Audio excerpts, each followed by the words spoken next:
Programme के इस हिस्से दे विच दो गल्लां मेरे ज़हन च हुणे आईयां ने। वैसे अपने टॉपिक वाल आने तो पहले कि जिवें वो कहते हैं कि आसमान से गिरा और खजूर में अटका, ये साडा पाकिस्तानियों का उही हिसाब चलता पिया। दूजी साडे ते मिसाल ये भी फिट आंदी है कि असीं एक मसले चों निकलदे हां ते दूजे मसले च फस जांदे हां, यानी एक कट्टे नूं असीं बन्नदे हां ते दूजे कई कट्टे खुले हुंदे। आली मंडी दे विच खाम तेल सस्ता हुंदा पिया है, लेकिन पाकिस्तान दे विच आवाम दीआं जेबां दे उत्ते मुसलसल सरेआम दिन दिहाड़े डाका मारिया जा रहा है। अमरीका और ईरान की कशीदगी दे विच आरजी तौर के उत्ते वक्फे तो बाद आलमी मार्केट दे विच तेल दीआं कीमतां नुमाया थले आईयां ने। बर्नेट ऑयल कम हो के $86.89 दे उत्ते आ गया। WTI भी डिग के $82.32 फी बैरल दे उत्ते आ गए। पूरी दुनिया दे विच तेल सस्ता हुंदा पिया, लेकिन साडी हुकूमत वो कहती नहीं, इस आवाम के जिस्म के ऊपर ये जो खाल है ये बड़ी खूबसूरत है, एक खाल मैनू चाहिए है। हुकूमत ने आख्या है इस आवाम की खाल लाओ और मैनू दिओ। यही वो सवाल है जो कि अज हर घर दे विच पूछा जा रहा है भी क्यों, आखिर इदां क्यों। अज भी पाकिस्तान दे विच डीजल की कीमत दे विच ₹3.37 फी लीटर का मजीद इजाफा कर दिता है। और इस जालमाना फैसले तो बाद डीजल दी नईयां कीमतां जिहड़ियां हैगियां ने ना, तुसीं सुन लो, ₹386.83 फी लीटर तक पहुंच गए हैं। और पेट्रोल दे विच सिर्फ ₹1 नाम निहाद कमी करके आवाम के जख्मां दे उत्ते बड़े सवार के नमक छिड़किया गया। मैं तो कई दफा पुछदी हां भाई ये किदां दा निज़ाम है, ये की चलदा पिया। जिथे आलमी सतह के उत्ते तेल सस्ता होवे तां आवाम नूं कोई फायदा भी ना होवे। आखिर गरीब दा मुआशी जिहड़ा कतल है वो किदों तक जारी रहेगा। अच्छा, मुआशी माहिर डॉक्टर फारूक सलीम ने एक ऐसा इंकशाफ किया है जिन्हें हुकूमत का जिहड़ा एक भयानक खौफनाक जिहड़ा चेहरा है ना, उहदे उत्ते जिहड़ा कपड़ा पाया होया सी ना, वो ला के ते साइड ते कीता ते बेनकाब करता। और उन्होंने मुताबिक पाकिस्तान इस वेले पूरे खत्ते दे विच सब तो महंगा डीजल फरोख्त करने वाला मुल्क बन चुके हैं। सिर्फ एक हफ्ते दे विच पाकिस्तान दे अंदर डीजल की जिहड़ी कीमत है ना, उहदे विच 16% तो भी ज्यादा सनसनीखेज इजाफा किया गया। और सब तो हैरत की गल तो यह है कि इस दौरान साढ़े जिहड़े पड़ोसी मुल्क ने, अफगानिस्तान हो गया, भारत हो गया, बांग्लादेश हो गया, श्रीलंका हो गया, उहदे विच जिहड़ा कीमतां ने वो बिल्कुल भी नहीं वधियां हैगियां। और जनाबे वाला हाथ तां ये हो गई है कि जंग ज़दा अफगानिस्तान दे विच भी डीजल पाकिस्तान नालों भी सस्ता मिलता है। कि साडी हुकूमत इन्नी बेहस हो चुकी है, पता मैनू तो लगता कि वाकई बेहस हो चुकी, उन्हें फर्क ही नहीं पैंदा हैगा कि इनू आवाम का एक जरा बराबर जिहड़ा फिक्र भी नहीं हैगी। लेकिन साडे हुक्मरान का जिहड़ा ये शाहाना प्रोटोकॉल और लग्जरी गड्डियां ने, इन्हां दे मजे नहीं मुकदे पे हैं। और गरीब आवाम दी जिहड़ियां हड्डियां ने ना, वो भी नचोड़ियां जा रही हैं।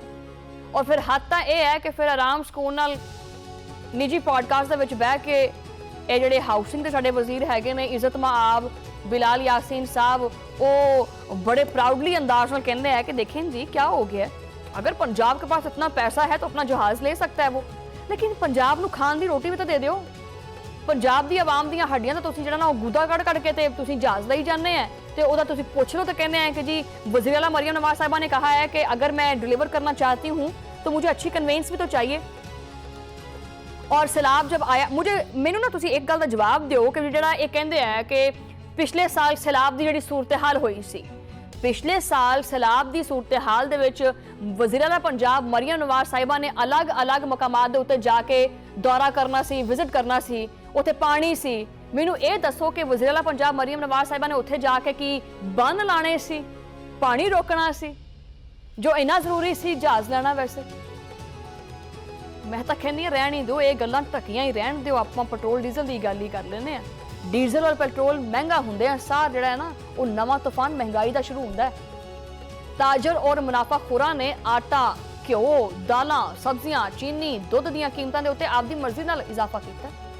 गरीब और मुतवसत तबका पहले ही तुहानूं पता है कि बेरोजगारी और कम आमदनी दे करके पिसदा पिया, और उतों फिर नवीं स्कीमां कढ देंदे। नवीं स्कीमां ये साडे कोलों पुछ के कढदे, आवाम कोलों पुछ के कढदे है कि यार किथे किसी जगह ते ऐलानात होंदे पे ने कि जी असीं 1 लाख मोटरसाइकिल देनी है, किसी जगह दे उत्ते आज़ाद कश्मीर दे विच 10 जिहड़ियां गड्डियां ने बतौर तोहफा जांदियां पईयां ने, जेबां साड़ियां पुठियां होंदियां पईयां ने ते बाकी तोहफे तहाई वंडे जा रहे हैं। आवाम जिहड़ी है वो इहदा खमियाजा वो भुगतदी है। पेट्रोलियम मसनूआत दे इस हालिया इजाफे ने ਇੱਕ ਜਿਹੜਾ ਘਰ ਦਾ ਬਜਟ ਹੁੰਦਾ ਨਾ ਉਹਦਾ ਜਨਾਜ਼ਾ ਕੱਢ ਦਿੱਤਾ ਹੈ। ਔਰ ਜਿਹੜੇ ਸਫੇਦਪੋਸ਼ ਲੋਕ ਹੁੰਦੇ ਆ ਜਿਹੜੇ ਕਿਸੇ ਦੇ ਸਾਹਮਣੇ ਜ਼ਿਕਰ ਵੀ ਨਹੀਂ ਕਰਦੇ, ਇਹੋ ਜਿਹੇ ਲੋਕ ਹੁੰਦੇ ਜਿਹੜੇ ਘਰ ਦੇ ਵਿੱਚ ਦਾਲ ਖਾਂਦੇ ਤੇ ਬਾਹਰ ਆ ਕੇ ਆਪਣੇ ਦੰਦਾਂ ਦੇ ਵਿੱਚ ਤੀਲੀ ਮਾਰਨ ਲੱਗ ਪੈਂਦੇ ਕਿ ਜੀ ਅਸੀਂ ਗੋਸ਼ਤ ਖਾਧਾ ਹੋਇਆ। ਉਹ ਸਫੇਦਪੋਸ਼ ਲੋਕ ਜਿਹੜੇ ਕਿਸੇ ਨੂੰ ਜ਼ਿਕਰ ਵੀ ਨਹੀਂ ਕਰ ਸਕਦੇ ਵੀ ਅਸੀਂ ਘਰ ਦੇ ਵਿੱਚ ਕੀ ਪਕਾਇਆ ਕੀ ਨਹੀਂ ਪਕਾਇਆ। ਔਰ ਹੁਕਮਰਾਨਾਂ ਦੇ ਮਹਿਲਾਤ ਦੇ ਅਖਰਾਜਾਤ ਉਹ ਨਹੀਂ ਘੱਟ ਹੋਣੇ, ਸਵਾਲ ਹੀ ਪੈਦਾ नहीं ਹੁੰਦਾ। कर्जे ते कर्जा ਅਸੀਂ ਮੰਗੀ ਜਾ ਰਹੇ ਹਾਂ ਹਰ ਮੁਲਕ ਦੇ ਕੋਲੋਂ ਕਿ ਪਲੀਜ਼ ਹमें ਜ਼ਰਾ इतने बिलियन डॉलर्स दे दें, लेकिन ब्यूरोक्रेट ਦੀਆਂ ਤਨਖਾਹਾਂ ਦੇ ਵਿੱਚ ਮੁਸਲਸਲ ਇਜ਼ਾਫਾ ਹੋ ਰਿਹਾ ਹੈ, ਉਹ ਨਹੀਂ ਨਜ਼ਰ ਆ ਰਿਹਾ। लेकिन आवाम ਦੇ ਚੁੱਲ੍ਹੇ ਜਿਹੜੇ ਨੇ ਜਿਹੜੇ ਠੰਡੇ ਪਏ ਨੇ ਉਹ ਨਹੀਂ ਨਜ਼ਰ ਆ ਰਹੇ। ਕੀ ਹੁਕਮਰਾਨਾਂ ਦੀਆਂ ਜਿਹੜੀਆਂ ਅਯਾਸ਼ੀਆਂ ਨੇ ਇਹ ਤੁਸੀਂ ਕਰੋ, ਅਯਾਸ਼ੀਆਂ ਪੂਰੀਆਂ ਕਰੋ, लेकिन ਇਹ ਜਿਹੜਾ नींबू तरह गरीब आवाम ਦਾ ਜਿਹੜਾ ਖੂਨ ਨਿਚੋੜਦੇ ਇਹ ਉਹਦੇ ਨਾਲ ਪੂਰੀਆਂ ਕਰਨੀਆਂ ਨੇ। इदारा शुमारियात दे ਜਿਹੜੇ ਅਦਾਦੋ शुमार ने ਤੁਸੀਂ ਜੇ ਸੁਣ ਲਓ ਨਾ ਤਾਂ ਤੁਹਾਡੀ ਰੂਹ ਕੰਬ ਜਾਣੀ ਹੈ। ਸਾਲਾਨਾ ਬੁਨਿਆਦਾਂ ਦੇ ਉੱਤੇ ਟਮਾਟਰ ਦੀ ਕੀਮਤ ਦੇ ਵਿੱਚ 253% ਦਾ ਰਿਕਾਰਡ ਇਜ਼ਾਫਾ ਹੋਇਆ। प्याज की कीमत जी ना वो 81%, आटा 74% और LPG 86% महंगी हुई है। और इसी तरह डीजल 31%, बिजली 22% और पेट्रोल 22% महंगा किया गया। सिर्फ एक हफ्ते के अंदर अंदर पेट्रोल जो ना वो 20 रुपये और डीजल लगभग कोई 55 रुपये फी लीटर तो ज़्यादा महंगा किया गया। आर्मी मंडी नूं बहाना बना के ते आख्या जी आ दोनों हथ आराम सकून साफ कर लिया ते ये हुण आवाम की जेब दे विचों पैसे कड्डो। ना अहल हुकूमत और बेहस इंतजामिया खामोश तमाशाई बनी बैठी है, उन्होंने फिक्र ही कोई नहीं हैगी। फिक्र ना फाका ऐश कर काका और ना जायज़ मुनाफाखोर गरीबां दा खून चूसते पे। इस जालमाना निज़ाम ने मुल्क दे विच गरीब दा जिहड़ा एक ग्राफ है ना आस्ट्रेलिया और अफ्रीका के बराबर ही करता तकरीबन आ तत्तियां ताज़ा रिपोर्टों के मुताबिक पाकिस्तान दे विच शरह गुरबत 40% की खतरनाक सतह के उत्ते पहुंच गई है। आ पिंडां वाले इलाकों के 50% तो ज़्यादा लोग जो शदीद गुरबत की लकीर तो भी थले जिंदगी गुजारन तो मजबूर होए पे। वो कितना जिंदगी गुजारन चाह रहे, बस देखते टेंडे गुजारते पे। बलूचिस्तान के 70%, खैबर पख्तूनख्वा के 48%, सिंध के 45% और पंजाब के जो सब तो ज़्यादा लाडला है ना, पंजाब बड़ी तरक्की करता पे। जो पिछले दिन बारिश आई थी एक होंगे गोडे गोडे पानी, एक होंगे सिरां तक पानी, एक होंगे सिर तो भी उत्ते पानी, वो पूरे के पूरे अंडरपास जो पानी ना भरे पे। ये जो पंजाब है ना उत्थे 30% लोग जो ना वो दाने दाने दे मोहताज है। साबिक वफाकी वजीर डॉक्टर हफीज़ पाशा का एक इंकशाफ है, वो बड़ा खौफनाक जो है, इंतहाई खौफनाक है। उन्होंने मुताबिक गुज़श्ता 2 साल के 2 करोड़ मजीद लोग जोड़े ने ना वो गुरबत के गहरे जोड़ा खड्डा है ना वो डिग गए हैं। बेरोज़गारी का तूफान हर घर का दरवाजा जोर नाल खटकांदा पिया कि बुआ खोल मैं भी आना है अंदर। आवाम जी ना लुकमे लुकमे तरसदी पई और हुक्मरान गैर मुल्की दौरे और नवे नवे हैलीकॉप्टर ए नवा जहाज। वाह सफाके दी तुसीं इंतहा वेखो कि हुण गंदम दा बहरान भी शदीद तरीन हुंदा पिया है। ओपन मार्केट दे विच गंदम की कीमत अज खुद 1000 रुपया वधा के 4800 रुपये फी मन कर दी है। रावलपिंडी दे विच गंदम 49 रुपये तो जो ना वो फी मन विकदी पई है, 4900 रुपये फी मन। इसी वजह तो रोटी और आटे दी कीमतां नूं ना पर लगे पे ने। लाहौर और जोड़े होर जोड़े वड्डे वड्डे शहर ने उन्होंने 10 और 20 किलो आटे का जो थैला ना वो बिल्कुल ही समझो गैब हो गया, छू मंतर हो गया। लोग आटे के एक एक थैले वास्ते कई घंटिया तक कितारां दे विच जलील होंदे पे। इस तो भी वड्डा डाका पंजाब और सिंध तो गंदम का गायब होना। पंजाब के सरकारी जोड़े गुदाम ने उन्होंने 45 लाख टन गंदम ये पूरे सरार तरीके नाल गायब हो गई। पता नहीं केड़ा ऐसा जिन भूत रखा होया जिहड़ा वो तोड़े ही चक के लै गया। सिंध दे विच भी 6 लाख टन गंदम का रिकॉर्ड नामो निशान ही उसका रिकॉर्ड का मौजूद ही नहीं है। ये सरकारी गोदामां दे विच इन्नी वड्डी जिहड़ी मिकदार दे विच गंदम का गायब होना ये गड़बड़ घोटाला ये खुला डाका और हुकूमत की मिली भगत है।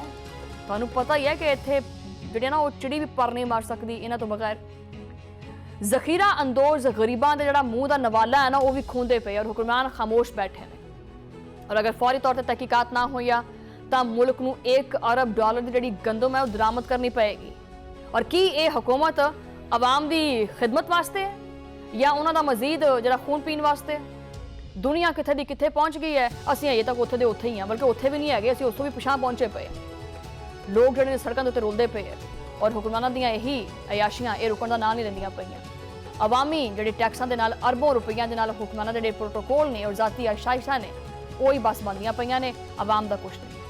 ਲੇਕਿਨ ਇੱਕ ਗੱਲ ਯਾਦ ਰੱਖਣਾ ਕਿ ਜਿਸ ਤਰ੍ਹਾਂ ਮੈਂ ਪਹਿਲੇ ਵੀ ਕਿਹਾ ਸੀ, ਇੱਕ ਵਾਰੀ ਬੰਨ ਟੁੱਟਦਾ ਹੈ ਨਾ, ਜਦੋਂ ਆਵਾਮ ਨਿਕਲੀ ਨਾ, ਤਾਂ ਫਿਰ ਇਹ ਮਹਿਲ ਮੁਹਲ ਨਹੀਂ ਰਹਿਣੇ। ਔਰ ਅਗਰ ਆਵਾਮ ਜਿਹੜੀ ਹੈ ਉਹ ਆਪਦੇ ਹੱਕ ਵਾਸਤੇ ਖੜੀ ਹੋ ਗਈ ਤਾਂ ਫਿਰ ਹਕੂਮਤ ਨੂੰ ਪਤਾ ਨਹੀਂ ਕੋਈ ਰਾਹ ਮਿਲਣਾ ਹੈ ਕਿ ਨਹੀਂ ਮਿਲਣਾ। ਉਸ ਤੋਂ ਪਹਿਲੇ ਮੈਂ ਇਹੀ ਦੁਆ ਕਰਾਂਗੀ ਕਿ ਇਹਨਾਂ ਨੂੰ ਕੋਈ ਅਕਲ ਉਕਲ ਆ ਜਾਵੇ ਔਰ ਇਹ ਆਵਾਮ ਦਾ ਸੋਚਣ। ਆਵਾਮ ਕੀ ਚਾਹੁੰਦੀ ਹੈ? ਸਸਤੀ ਰੋਟੀ, ਰੋਜ਼ਗਾਰ ਚਾਹੁੰਦੀ ਹੈ, ਉਹ ਦੇ ਦਿਓ।